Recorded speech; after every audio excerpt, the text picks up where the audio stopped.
Magandang araw mga bata. Pasukan na naman. May makikilala kang mga bagong kamag-aral at kaibigan. Matututuhan mo sa araling ito ang mga dapat sabihin sa pagpapakilala sa sarili. Inaasahang masasabi mo ang mga batayang impormasyon tungkol sa iyong sarili. Halina't pakinggan natin ang usapan ni Sedi at Denise. Ako si Sedi Cruz. Ako naman si Denise Santos.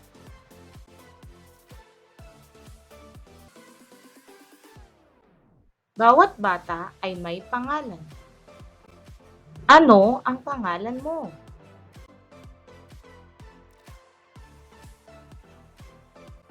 Ang nanay ko ay si Sally Cruz. Ang tatay ko ay si Alfred Santos. Lahat ng bata ay may mga magulang. Ano ang pangalan ng nanay mo? Ano ang pangalan ng tatay mo?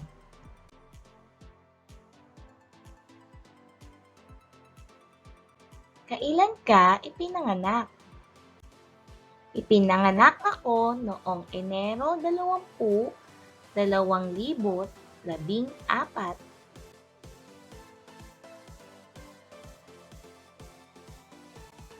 Dapat alam mo rin ang buwan, araw, at taon ng iyong kapanganakan.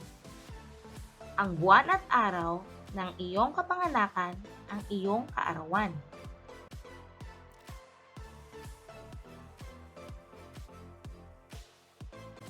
Ilang taong gulang ka na? Ako ay 6 na taong gulang.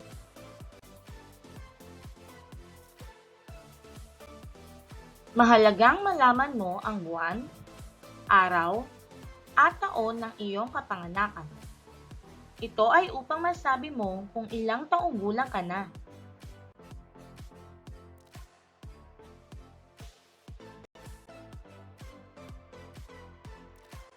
Saan ka nakatira?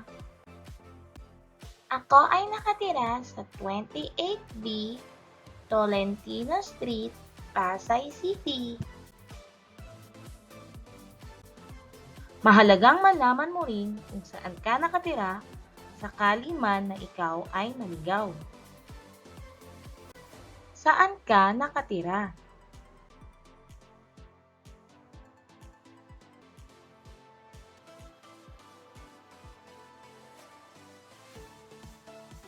Saan ka nag-aaral? Ako ay nag-aaral sa Silahis ng Kalusugan.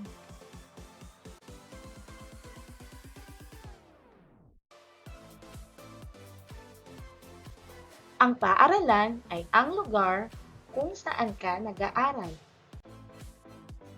Saan ka nag-aaral?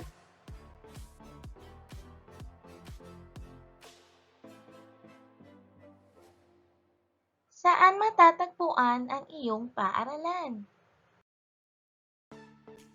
Sa Taft Avenue, Manila. Dapat alam mo kung saan ka nag-aaral.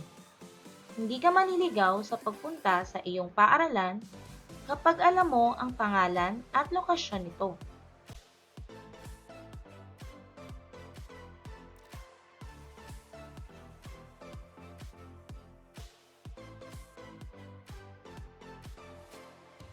Para sa inyong gawain, kumuha ng kapareha, itanong ang mga sumusunod.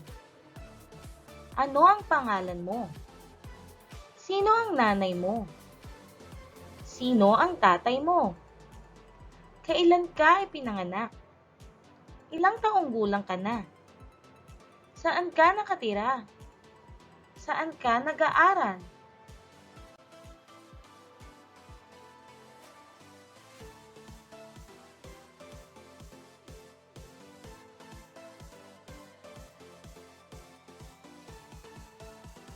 Tandaan, mahalagang malaman mo ang mga batayang impormasyon sa iyong sarili. Ang iyong pangalan, pangalan ng mga magulang, petsa ng kapanganakan at edad, tirahan, pangalan ng paaralan at lokasyon nito. Magagamit mo ang mga impormasyong ito sa pagpapakilala ng iyong sarili.